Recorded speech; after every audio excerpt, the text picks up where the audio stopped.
like get a sense for where they were coming from, and it would make communication a lot easier. So yeah, that's my answer. I'll popcorn it to Kennedy. Hello, good morning, all. My name is Kennedy Ross. I use she, her pronouns. And if I could pick a superpower, I would also have to go with being able to read emotions due to its usefulness and not being that invasive, still giving them the respect they deserve with their own independent thoughts. So with that, I'm gonna have to pop it to you, Jamaica. Hello, my name is Jamaica Brewster, and I use she, her, hers pronouns. If I were to have a superpower, I was gonna say reading people's minds, but it is invasive. So I want to know what people think about me, like be able to see which is reading people's minds. But I just want to know about me. Hi, my name is Kaylin Jones. I use she, her pronouns. If I could pick one superpower, it would be probably teleportation, because I am generally really lazy. So if I could just teleport places, that would save me so much time and effort. All right, thanks y'all for those introductions. So we've got a couple empaths on the call, and we've got some teleportation.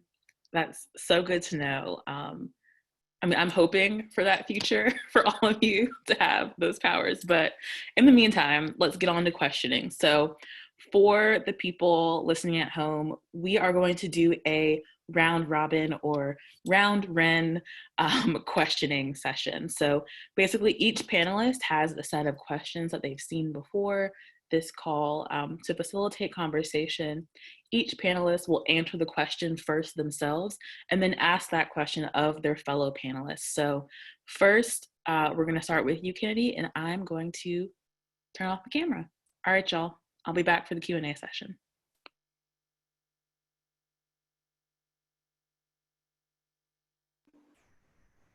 So I was asked the question, do I believe decision makers have the best interest at heart? And then how can they better support me and the youth and the young people of today? And to answer the question simply is no, I don't believe the system is designed to. For example, I could point at any single issue, and the issue that I feel like it relates to the most of us in this group and in America and every section of America that I can think of is our education system. We go in at such an early age when our brains are still forming, and we are not taught to think. We are taught to memorize and read a book and then spew what we learned, spew what we were taught back. It is just repetition. It is not growing our minds, and it is limiting our potential in the long run. If we do not treat our brains as a growing thing that needs to learn and adapt to do so in order to actually be of use to us in the future, we need to treat it as such, and we need to challenge it, and we need to go above and beyond to making sure that we learn something new every day. And our system is not designed to do that, as we have seen time and time again with people in our communities not being able to get perspectivism into issues such as the Black Lives Matter group and its constant thing of all lives matter, which is due to the lack of perspective that not all lives are being harmed in the same way. It is currently the Black lives that are being harmed the most, and as well as on-screen harming. It is very upfront and transparent that these things are happening. Yet again, we are trying to, not we, but there's a lot of effort to limit that due to the lack of perspective we have towards our lives and the room around us. So no, I do not believe the system is designed to support you. And I believe that the decision makers can do better. And the best way that I think they could do that is to ask us, what do we need to do to help them? That's a simple question that they can just ask. And then they need to do what we ask them. Because we're not asking for a lot. We are just asking for help and to try and make the world a better place, starting with our own individual lives. And that's something that is very important to me, and I believe all of us. If we are not able to have the resources available to us, and that ends up harming us in the long run. And with that, I pass it off to Jamaica and ask her, how does she feel about the way that decision makers talk about young people? And do you think they take the young people seriously? Okay, so I feel like they only take us seriously if it fits their agenda.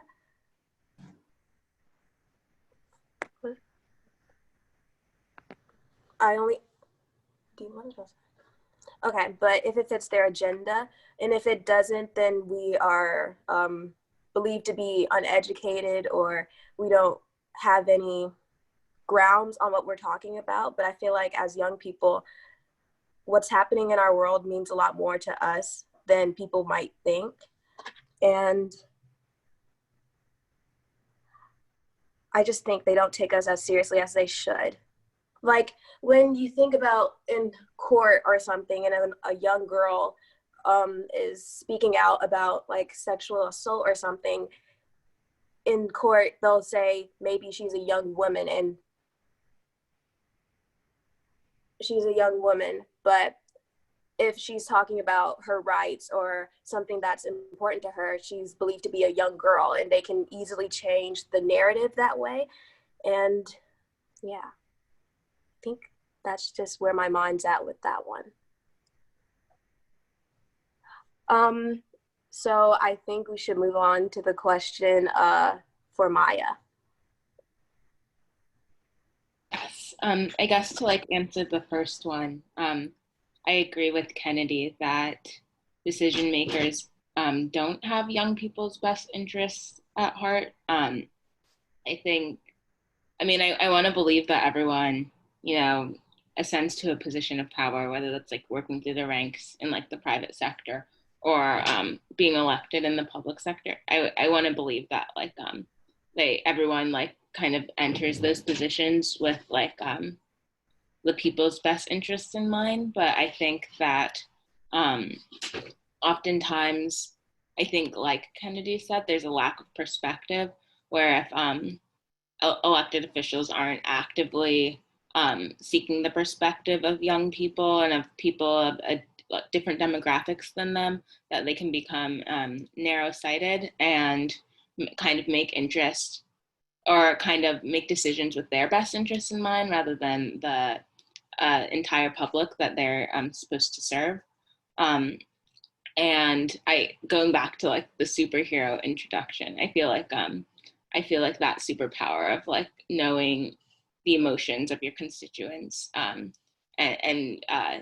engaging in relationship building with them and having a strong community. I feel like that's key really to leaders in South Carolina getting to a place where they're truly supporting everyone. And I guess to go to Jamaica's point with the second question of do decision makers, how do decision makers talk about young people? I think those two questions tie together because I feel like it's really important that decision makers view young people as people with autonomy and opinions. Even before we can vote, we're impacted by the issues in South Carolina. The education system is a great example.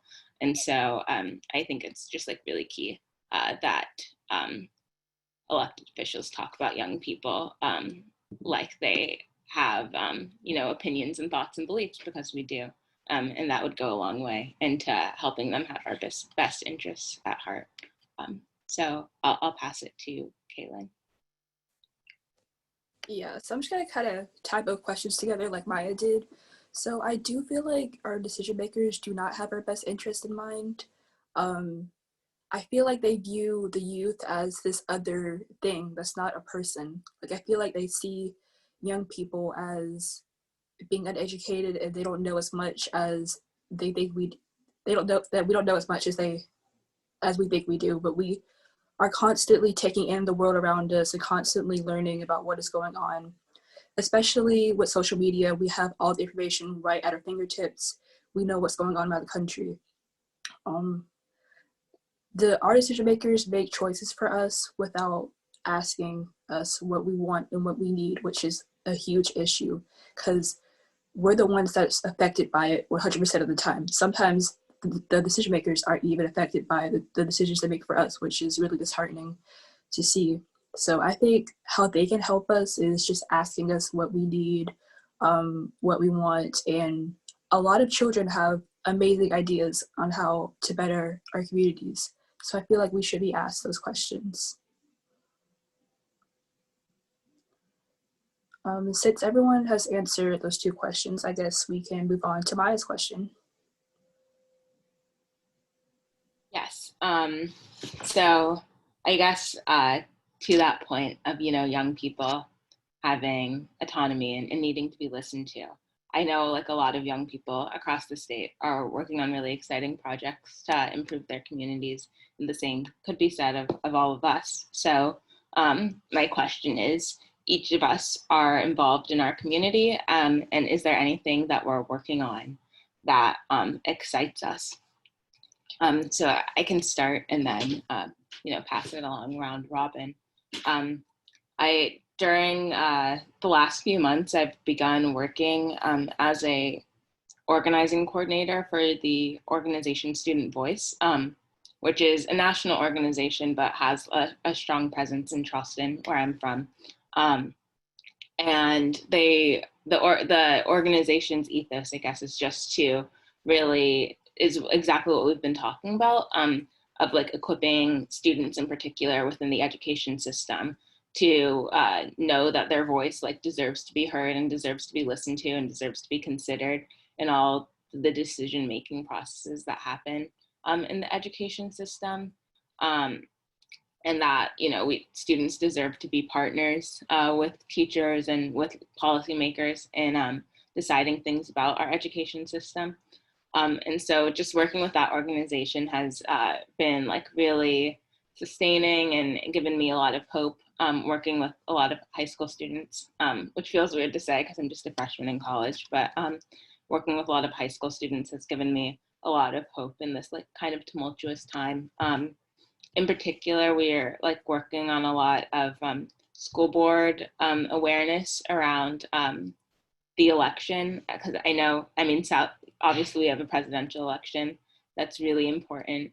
And we have, some Senate and congressional races in South Carolina that are really important, but with like all of the attention on those bigger national races, the kind of smaller, more local races of school board can go under the radar when really the school board makes a lot of decisions about young people and for young people without ever soliciting the opinion of young people. So that's something I'm working on right now that excites me, is increasing student voice in the school board election process, and then also just in the way school boards govern.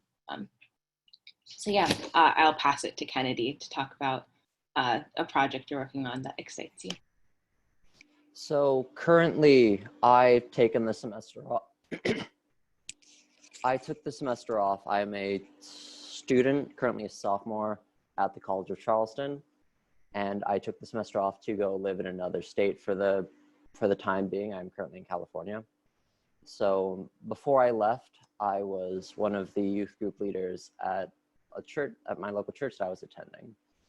And I would do my best to check in on the high schoolers there who are my kids, to make sure that their weeks were all going good, kind of help them learn and grow in the community around us, get them to use their brain a little bit as much as I can. And upon moving out to California, I haven't had the time to get involved with any groups out here. But what I do is there are a lot of kids in my neighborhood, and we're all social distancing. And so I make sure my 2 favorite faces on a child, or pretty much anyone, is that light bulb moment when they realize something new and they think it's cool, as well as the face of laughter when there were tears 5 minutes before. I've been doing my best to do that, making sure that all of the kids in our neighborhood, ages like 5 through 12, are feeling better and they're having a good time, and especially in a pandemic that is fun for literally no one, that our young faces can have some sort of joy in them. And that's what I've been doing, since that is the largest area of influence that I have in the place that I currently live. So with that, I pass it off to Kaylin. So I am just a freshman in high school. I'm obviously unable to vote, so it's a lot of figuring out what I can do in my community at such a young age. There's so many children and kids around me who have that drive to make change in their communities, but we're young, so we have to figure out how we can do that. I've been so happy to have conversations with people just to talk and get their ideas about what we can do. So right now I've been building that community around myself of people who want to see change, people who have that drive. Over the summer, Jamaica and I have kind of started an organization for our community where we want to advocate for a change in our school system. So that's been pretty exciting to get started. I'll pass it off to Jamaica now. With the organization that we have made, I'm really proud that we were able to create a sense of community in our county schools. I feel like a lot of marginalized groups have had to like hold in all of the pain they've been experiencing for the past couple of years, just for a long time. And we have a place on our page where we can just share those stories anonymously. And I think it kind of helps relieve some of that pressure or all that hurt off of you just to get it out there. So I think we're, making stronger communities right now. Mm-hmm. Okay, so I'll lead with my next question. So our entire community has been impacted by COVID-19. So what are some ways your life has changed since the beginning of the pandemic? For me, it's been a lot these past few months. This is all so new to us, this living in a world where we can't necessarily see our loved ones as much as we would like, not being able to go out like we used to. Staying inside personally has impacted me in such a way that it hasn't been the greatest on mental health for a lot of people. I feel like a lot of people feed off of energy of other people, so staying home has made them feel like they're missing out on so much in their life.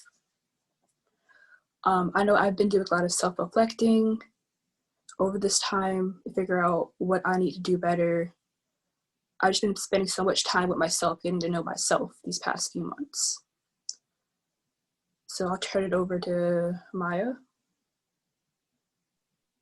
Yeah, the pandemic is definitely very rough, and it's hard, I don't know, remembering when life looks so different and then so many lives have been lost, it's hard kind of trying to find, I guess, joy in the everyday. And so that's definitely, like Kaylin said, it can be difficult on mental health. I guess the kind of clearest way that the pandemic has impacted me is that I'm starting college virtually, which a lot of students across South Carolina are in virtual school right now, and it's probably the safest option, but it can be very isolating to just be in your bed. Your entire life is confined to your bedroom and your computer screen, and so that's been, I won't say that it's been bad, because I feel I'm still grateful to learn, and I've really enjoyed my classes so far, but I do think that it's been a difficulty or an adjustment, I'll say. Yeah, and definitely like just like education in the pandemic, there's so many nuances. There's the safety of students who are back to school in person. There's the safety, or there's the learning of students who are virtual but might not have access to devices or access to internet or access to a quiet workspace. There's just a lot of different ways that showing up across South Carolina, and so I think it's just definitely important to give yourself grace and give everyone else grace to the extent possible. So yeah, I'll pass it on to Jamaica.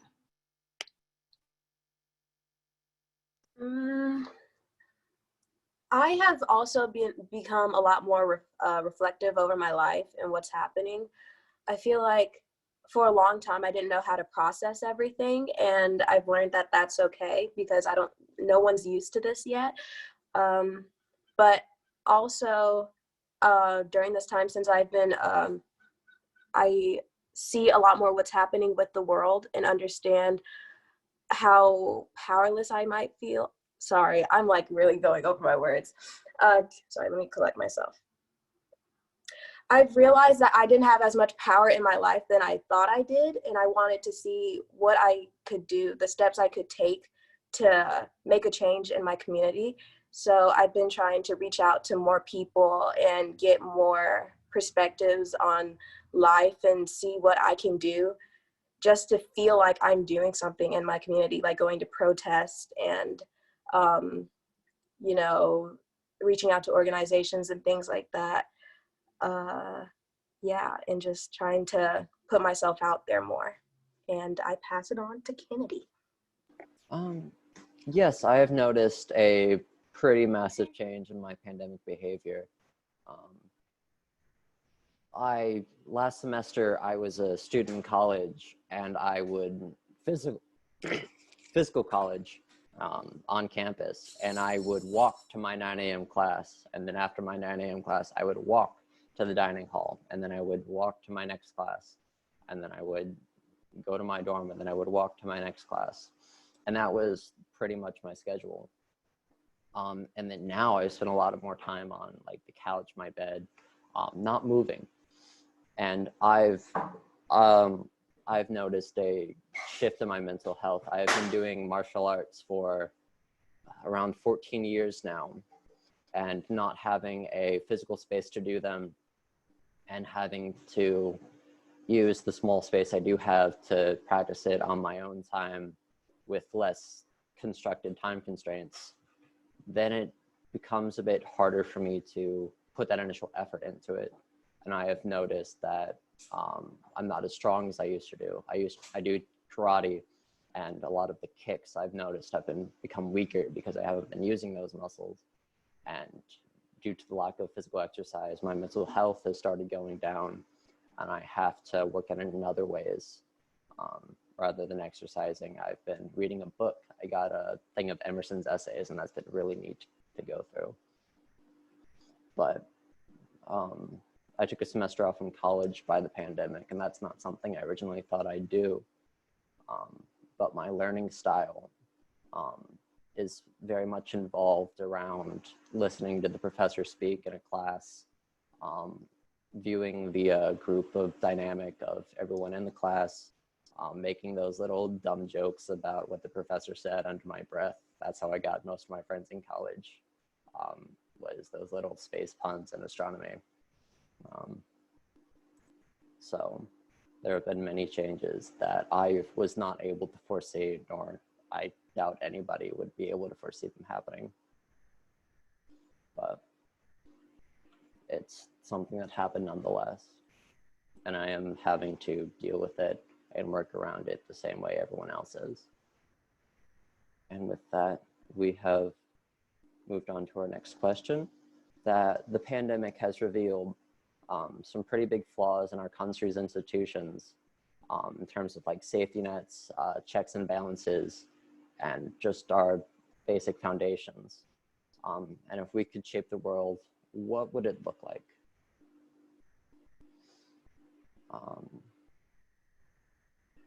With that, I'd have to pass that question to Maya. Yeah, I think that's a really good question, and a really important one, because I feel like any person wanting to make change, whether they be younger or older, the first step is kind of imagining the world you want to see, and then kind of figuring out the next steps, what you need to do to get there. Um, so yeah, the pandemic has been like really shocking. Like Kennedy's question said, it's really like reveal you can't really take anything for granted, I guess, whether that be like governmental systems or just like normal everyday routine, of going to class and then going to get something to eat and then going home. Like just nothing can be taken for granted, and I think it has definitely like made me reflect on what's important and what everyone deserves, what everyone has a right to. um, so if I could reshape the world, I would, the word abundance comes to mind. I really like that word, just more than enough for everyone. Not just more than enough for everyone to have what they need, but more than enough for everyone to like truly thrive. I think is so important. A level playing field. So I would really love that in a world reshaped. Um, in the education system, I would want it to be learner centered so that, the classroom really revolves around the need of the student. And it's not like a top down approach, but like really every student has the resources they need and the attention they need to kind of take the individual path that causes like the most learning for them, results in the most learning for them. Um, I would want, economically everyone to have enough to eat and the right to affordable safe housing, just like yeah, more than enough. Nobody's afraid of medical bills or um, any of the other issues we've seen exposed over the course of the pandemic. Just no one has to live in fear. Everyone's identities affirmed and celebrated. um, Everyone's life truly mattering, Black lives especially.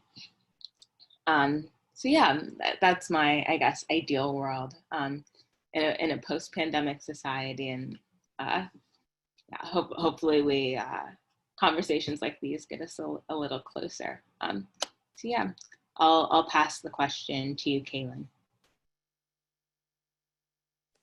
Yeah, I feel like this pandemic has definitely like lifted the veil on the country. Like we're really seeing the cracks and holes that is in America. Um, you know, a huge thing about this pandemic is so many people have lost their jobs and they've been unable to support themselves and their family. So in an ideal world, I would want to make sure that no one has to go through the struggle of feeling out how they can support themselves and their family, where their next meal is going to come from. Can they send their kids to school and college, stuff like that. Um, you know, I feel like right now there's so much being exposed and aired out, and there are people who are benefiting from the system who do not want it to change, and there's other people who are suffering so much, and we need this change. So we're trying to figure out how can we make this a world where everyone can live at peace and they can feel as if they don't have to worry about just the right to live, especially. um, I think this pandemic has shown that America is so money oriented, and how much, regardless of that, people are literally dying, that it still wants to keep profiting and profiting and profiting. I think we need to learn that it is okay to just take a breath and work on what's best for us instead of, you know, to overwork people, how America is. So I definitely think that, another thing, healthcare, I feel like that needs to be available to everyone. I feel like you shouldn't feel like you can't live or get the treatment you need simply because you can't pay for it. I feel like everyone has the right to life, and that having affordable healthcare, free healthcare, that would be ideal for everyone in my eyes. So I'll pass to Jamaica now. In my ideal world, I feel like we have a better sense of community and we'd actually want to look out for others and not just think about ourselves primarily. I feel like that's something I noticed with this whole virus happening, that a lot of people don't really care about others unless what's happening to others unless it affects themselves. And I'd also want our leaders to care more about our well-being and less about what we can do for them or the money we can make for them, because I feel like those who are supposed to protect us are not doing that. Like, police officers are supposed to be protecting, but they're abusing their power. And I think living in a society where those who are supposed to protect you are not is just really traumatizing. So I feel like in my perfect world that would not be the case. I will pass that to Kennedy now. Piggybacking on that last point about the police, when your motto is to protect and serve, and that's your motto, there should not be an asterisk next to it. It should not be protect and serve the wealthy upper class. Well, they deserve to be protected and helped as well. It does not mean that they are the only ones. But starting back from what would I like to see changed in the world, there are many flaws. And while I obviously do not have the power to reshape the world in my own image, what are some things that I would like to be changed is the question that I am asking myself. Back to our education system, we know what we can do to help us learn and help us grow.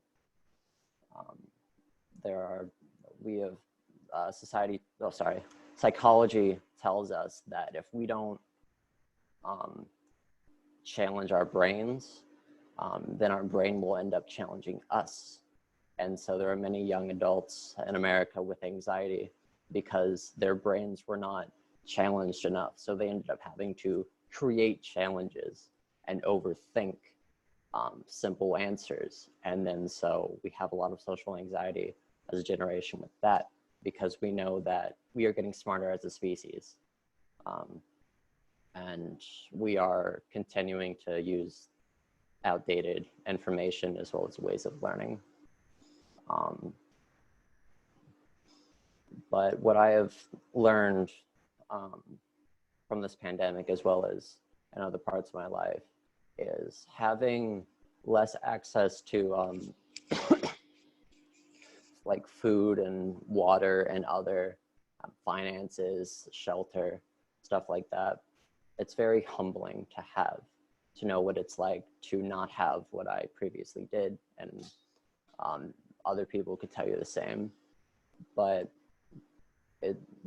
having that experience is humbling, but it should not be the norm, and for many people it is. You should not have getting your basic needs met as anonymity. It should be your basic needs and your fundamental human rights. Because if you don't have your basic needs, you are not going anywhere else. And that's just the food, water, clothing, shelter, basic needs before you even get to the psychological needs that are, again, not being met in our current society.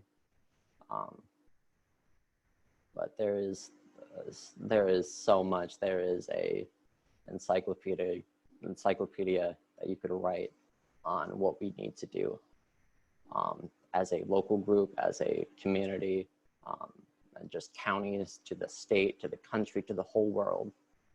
And at the end of the day, it goes back to empathy. Can you put yourselves in others' shoes? And can you think, oh crap, this is harmful to this group of individuals, or to at least this one person that's having their life altered in a way that it should not be, that no one should have their life altered. The loss of a loved one, that's becoming more and more common.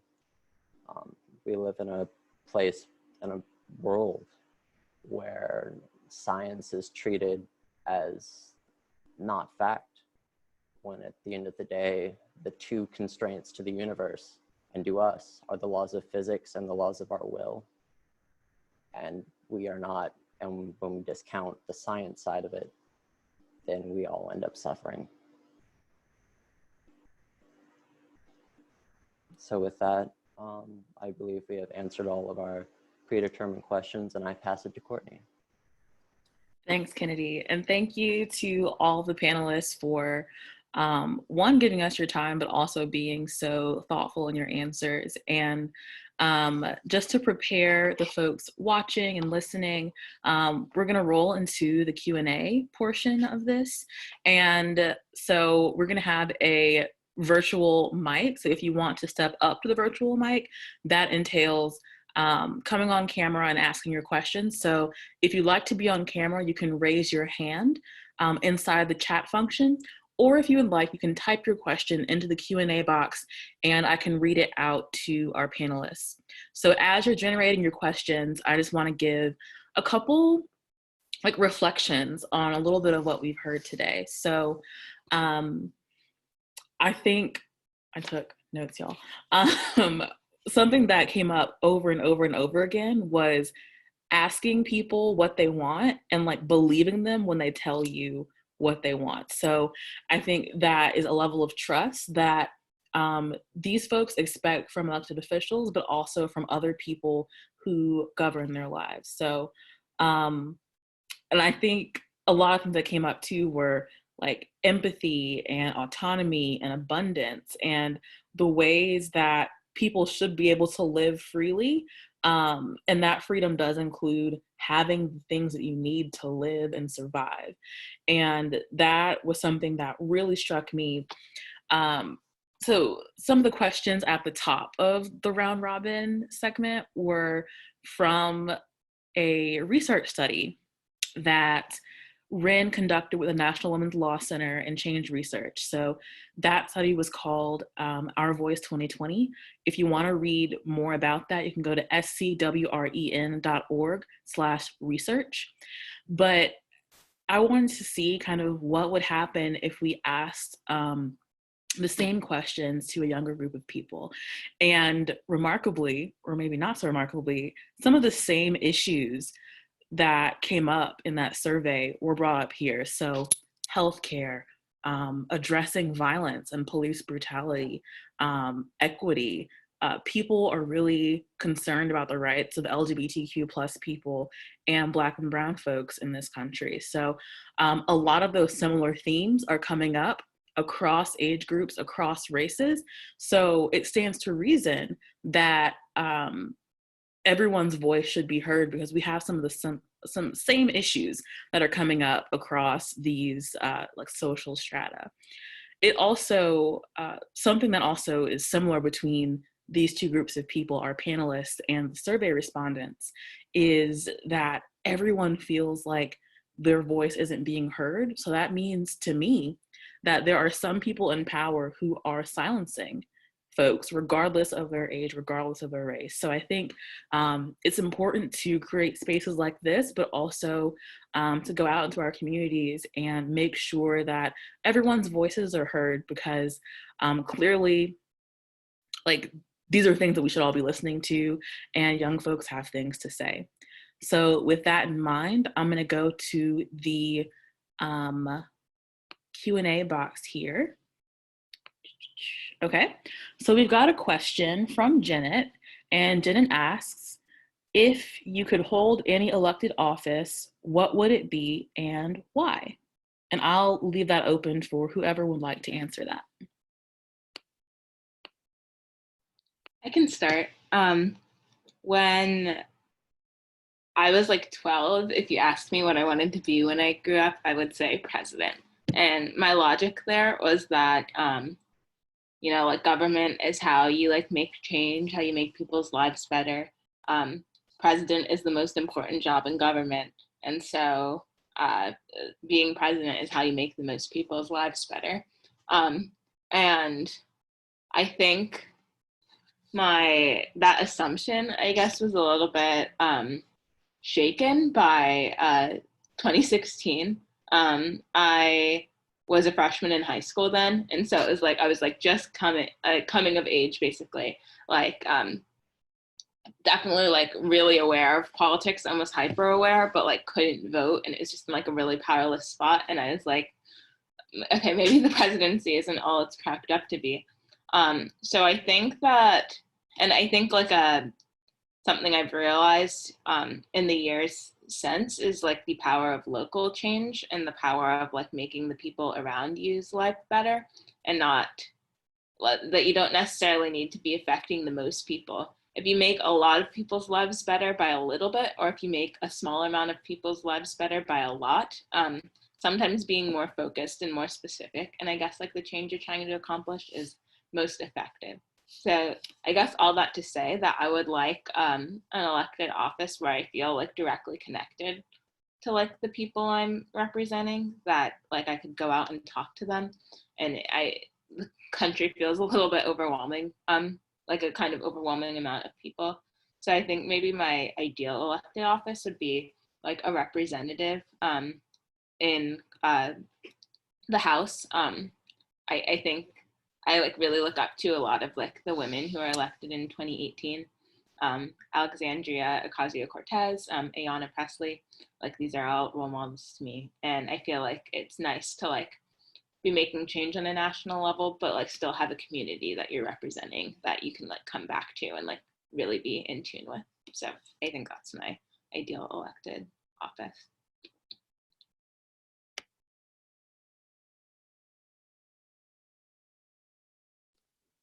I think for me, I kind of agree with what Maya was saying. You know, how when you're like a kid, like being president sounds great. Like you have all the power to make all the change you want, you know? But I do kind of feel like, you know, presidents are directly connected to the people. And the way I am, I love connecting with people. I love being able to talk to them directly, get their ideas directly. And I feel like presidents have a kind of disconnect from the people that in that sense. So if I were to hold any type of office politically, I feel like it would have to be like something like senator or even something smaller, because I feel like if you can directly connect to people, you can see the change that you're trying to enact. So that's what I think.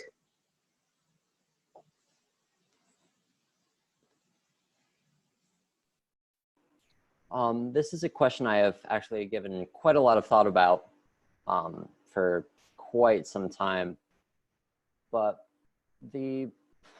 I have never thought of an elected office as something for me. When you are, say, go big with the president, you are not in a lot of power. You have you have to checks and balances with the Supreme Court and the Congress. And that can be a lot of legal loopholes. If I want to do something good that I think is good and I think it's going to help the people, and there are 52 seats in the Senate that say otherwise, then that's probably not going to happen. So it would be a lot of pushing and pulling, and that would be far too much for my mental health to be able to handle, as with probably most people, a fair amount of people my age would say that and agree with me. But, and then go smaller, there's still going to be checks and balances on me. But as what's been talked about a lot is the smaller group impact. I realize that I do not have to help everyone. It would be amazing if I could help everyone, but that is an unrealistic expectation for me. It is a noble goal, but it's very hard to achieve. So what I've been trying to do is help one person through one issue, and being able to do that over and over again. That has been what I've been trying to do. If I could not give you a list of names or people, and also I wouldn't do that because that would be kind of an invasion of privacy on their part. Even if they did consent, I would not feel comfortable giving them that. And I wouldn't even be able to tell myself everyone I've done my best to help, or even if I have, not intended to help them, my impact has done so. And that seeing, again, like I said, with the children in my neighborhood during a pandemic, seeing a smile that reaches the eyes, a pure joyful smile, seeing that again at a place where it was not 5 minutes ago, that does me a world of good, and I know it does them a world of good.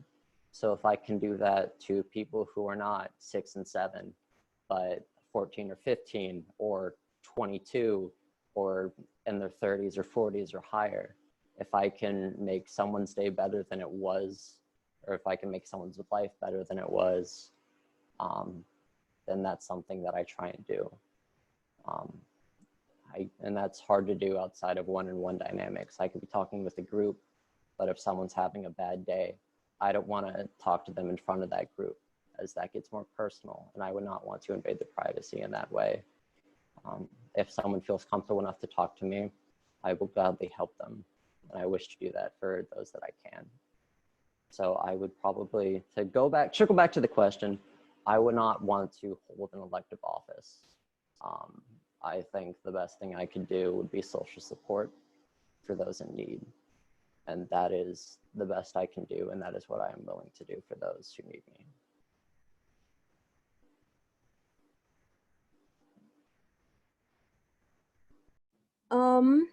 So I also don't think I would want to hold an elective office. I feel like where my purpose lies would probably be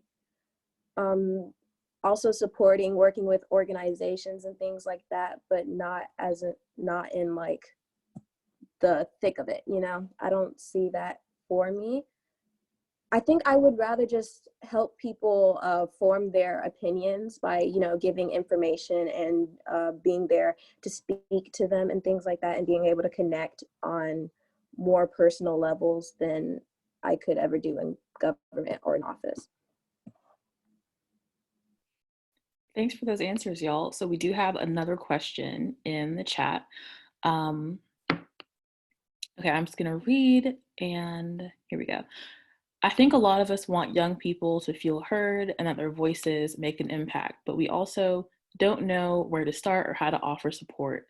Does anyone have an experience that they can share of a time a leader made you feel heard, and how can that help us be better in the future? So any examples on when it actually works out?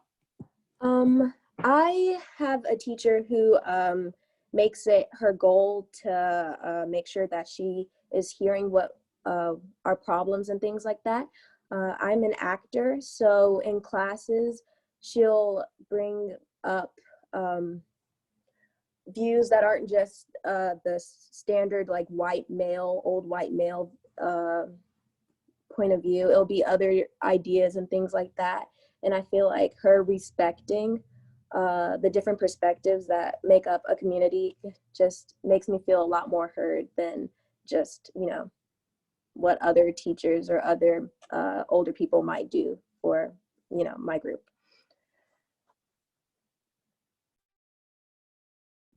Yeah, I agree. I've also had like some really positive experiences with teachers where they just like make it clear.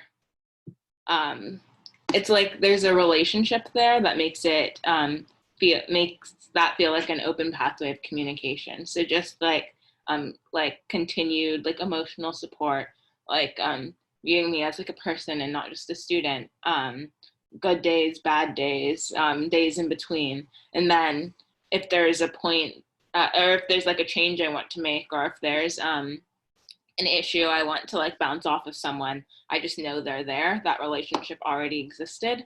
And so I feel comfortable sharing my voice, and like I know that they'll be receptive and will listen to it. And I think that can be like said of so many things, that like just relationship building is key, and like having that community structure and that kind of environment of honesty and empathy can just make young people feel like you are a resource if and when they need it.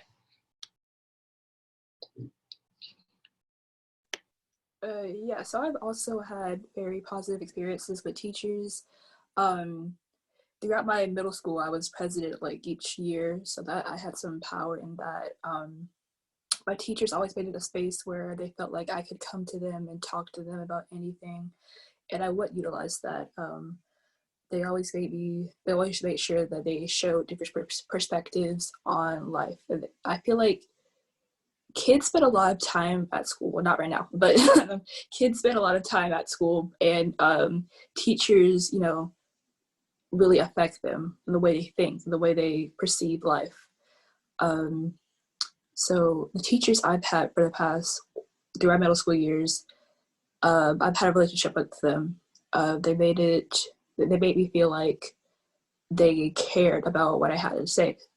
I would oftentimes, talk to my peers, get their feelings, report back to those teachers who I trust, and they would actually listen to me. They would actually listen to us and change the things we felt like needed to be changed. So I think it's about looking at, children as people and seeing that they have needs that need to be addressed and seeing what you can do for them. It's understanding that they know what they need. So being open to and listening to them and being genuinely there for them.